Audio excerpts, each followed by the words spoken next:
In this video, I'm gonna go step by step on how to do a full face for beginners. So go ahead and grab your makeup and follow along on this tutorial. Alright, so I'm gonna start with my skin first. I always like to start with my skin because I like to prep my skin before applying any makeup. I feel like complexion products just apply better when I don't have any eye makeup. But as a beginner, you can start with eyes or you can start with face, whichever works for you. I know some people like to start with their eyebrows, but I like to do my eyebrows after my complexion. So first things first, I always like to apply a serum or a moisturizer, just something that's going to help hydrate my skin. So I'm gonna go in with the Essence Hello Good Stuff Glow Serum Primer. This has niacinamide, which is going to help hydrate your skin. You always want to hydrate your skin before applying any makeup on your skin. So this is a really good serum to start with. So this product acts as a primer, so you can use it before applying your makeup. It's really good for all skin types. It's hydrating and it gives your skin a little bit of a glow. So I like to just apply a few pumps of this first. Then next you want to use a hydrating setting mist. So this is going to help seal and lock in hydration so that your skin is fully protected. And spraying my face before applying makeup has absolutely changed how my makeup looks like on my skin. It really looks skin-like and it just helps to meld the makeup with your skin. You want to go in with a really good hydrating setting mist, and I really like this Pacifica Vegan Collagen Hydrating Mist. This is really good for your skin and it really helps to seal a lot of hydration on your skin. After your skin has absorbed all that product, you want to go in with foundation. There's so many different foundations out there and you have to select one that goes well with your skin. I have dry skin, so I always use foundations that are hydrating and radiant. So I'm gonna go in with the ColourPop Pretty Fresh foundation. This foundation is great for dry skin, but if you have more oily skin and you're concerned about your skin getting oily throughout the day, you want to use a foundation that is like a soft matte foundation, because that will give you a natural finish. So the foundation is going to look like your skin, but at the same time it's not going to get oily over the day. So one that I would recommend is the Makeup Revolution IRL foundation, because it's a soft matte finish. All the products I'm using today are affordable because as a beginner you don't need to spend so much money on makeup, yet you don't really know how to use the products. This is an affordable option for oily skin, but if you have dry skin, I would recommend this foundation by ColourPop. So when it comes to foundation, I like to start with one pump, about that much, just so that you can build a coverage on your skin. You don't want to go in with too much because your makeup is going to end up cakey. So I like to apply one pump and just apply it all over my skin, but I like to focus only on the perimeter of my face and not apply it at the center. This is going to help prevent the center from getting cakey and oily throughout the day. So then I'm going to use a damp beauty sponge to blend out the foundation. If you feel like your skin doesn't like beauty sponges that are damp, then I would recommend using a kabuki brush. A kabuki brush is really great for stippling your foundation in because it prevents patchy makeup, but at the same time it really helps to blend the makeup. So I'm going to use a beauty sponge to blend it out because a beauty sponge blends out my makeup better because my skin is dry. So the dampness from the water on the beauty sponge helps to blend makeup better on my skin. As you can see, I'm focusing the foundation only on the outer part of my face, and because we only applied one pump, it looks more skin-like. So after blending it at the perimeter, I like to just use whatever is left on the applicator and just quickly go over the center of my face. This is gonna help prevent you from applying too much product at the center of the face because that's where the makeup tends to break out the most. So this is what the foundation looks like. If you feel like you need more, you can go in with another pump and build up the coverage to your own liking. So next is concealer, and I like to use concealer to cover up discoloration. So it helps to brighten up your skin. So you want to select a concealer that is lighter than your skin tone to help brighten it up. It also helps to add dimension to your face, and I'm going to show you how. So the concealer that I'm going to use is this TLB Quick Concealer, and this is in the shade Cinnamon, so it's about 4 shades lighter than my skin. So as you can see, as I've applied foundation, my face looks flat. There's no dimension. So you want to bring in dimension. So the areas of your face where light reflects is where you want to apply the concealer, which is under your eyes, on your forehead, down the bridge of your nose, and your chin area. And to blend out the concealer, I like to use the sharp tip of a beauty sponge and just press that in. With the concealer like this, you don't want to let it sit on your skin too long because it's going to dry up and it'll be hard to blend. So I'll just go ahead and blend it out immediately. And to blend out the concealer, you just want to lightly tap on the concealer. You don't want to press it too hard because if you do that, the product is going to be absorbed by the applicator. So you just want to lightly tap on it so that the product can remain on your skin but be blended. Alright, so now that we've added brightness to our skin, we want to add shadows. So this is what creates that 3D dimension so that your skin looks realistic. So that is where contour comes in. So for contour, you always want to use one that is cool toned because that mimics the look of a shadow. And you always want to use a contour shade that is about 3 to 4 shades darker than your skin so that it shows up as something darker than your skin. So for contour, I don't like to apply it directly to my skin. I like to use an applicator, and this is the Morphe E63 brush, which is perfect because it's angled to place product right where your bone structure is. So I like to take the product and apply it on the brush first. Then I like to go in and apply the contour. This is going to help you use less product, and it's gonna help the contour look very natural on your skin. Now when blending out contour, I like to blend it upwards because if you blend it downwards, it's not going to look like a bone structure. So you always want to make sure that your contour is blending upwards to give it a very nice and natural look. And then I also like to place the contour on my temples right where I see that shadow, which is right here.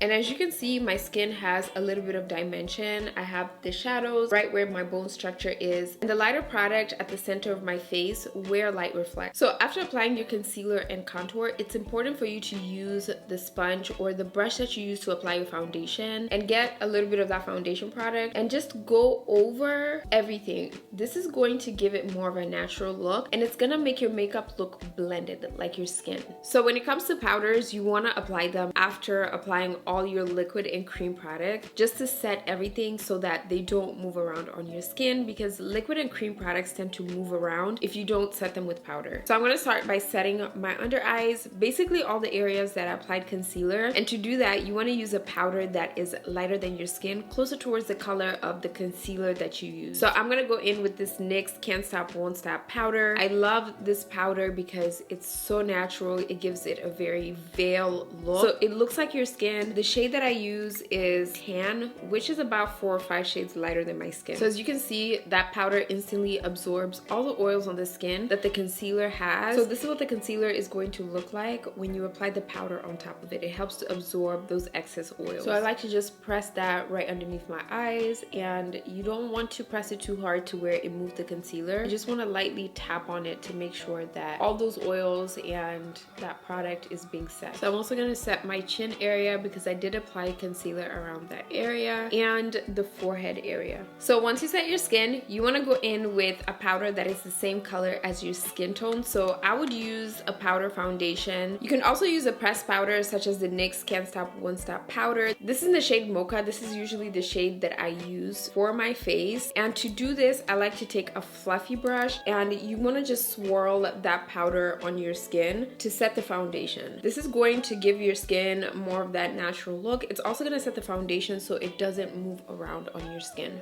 And when it comes to bronzer, you want to use it to help add warmth to your skin, because when you apply contour and it's cool tone, it kind of makes you look a little bit ashy. So you want to add bronzer so that that color and that warmth comes out on your skin, so your skin looks nice and sun-kissed. So for bronzer, I like to use a powder that has more of a warm tone. So I'm going to use this NYX Can't Stop Won't Stop mattifying powder. This is in the shade Rich, which I feel like is that perfect bronzy color for my skin. This shade is going to add warmth to my skin. So for bronzer, I like to use a taper brush that is fluffy so that I can swirl it on all the areas that I applied contour. So I like to place the bronzer above the contour and apply it in a swirly motion. This is going to help set that cream contour. At the same time, it's going to help add warmth to your skin. So the reason why you want to apply the bronzer in circular motion is because it gives it more of a softer look. Instead of just patting it on there, it's just going to look like a dark patch just sitting on your skin. Then I like to place some on my temples as well. And as you can see, it adds a little bit of warmth to my skin. It kind of gives it a little bit of a sun-kissed look so that my skin looks very natural and normal. The next, I like to go in with blush. For blush, I would recommend a powder blush instead of a cream blush because cream blushes tend to be really hard to blend, especially when they're really pigmented. So for blush, I'm going to go in with this Black Radiance Artisan Color Baked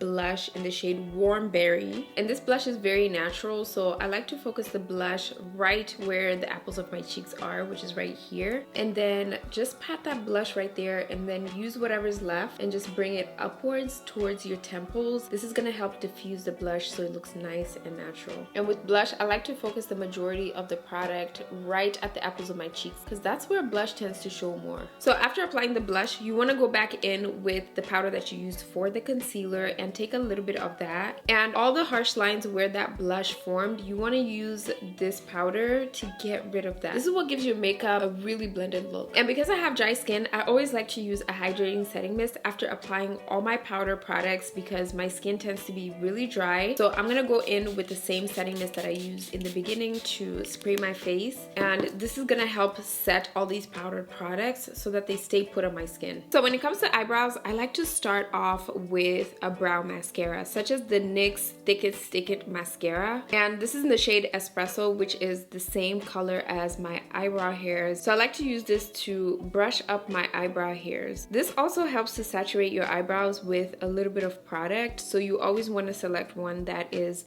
the same color as your natural eyebrow hairs. It's also going to help tame your hairs so that they stay down. And then next, after using the brow mascara, I like to go in with an eyebrow pen. This is by Milani. It's the Weekend Brow in the shade Espresso as well. And I just like to use this pen to draw out natural eyebrow hairs and fill in my eyebrows. So you want to go in with light strokes and light motion just so that you don't apply too much. For my eyelids, I like to use a concealer on my eyelids to help cover up the discoloration on my eyes. This is going to help neutralize that color so that it looks like the same color as your under eyes. Once you do that, you want to use the same powder that you used to set the concealer and the same brush. And you want to use this to set the concealer so that it doesn't move around on your skin or form any creases. So when you are applying any type of eyeshadow or any type of product on your eyelids, this is going to help the product that you're placing on your eyelids blend smoother, and it's also going to prevent your eyes from creasing. Instead of using an eyeshadow palette for my eyes, I like to use either a bronzer or a blush. So I'm going to go in with the bronzer that I used, and I'm gonna focus this bronzer right on the outer part of my eye. This is gonna be a very natural eye makeup look that you can wear almost every single day, and it's going to be really easy. So I'm placing this right on my crease and blending it towards the inner corner as well. So I'm applying this in circular motion and dragging it towards the outer corner just to saturate my whole crease.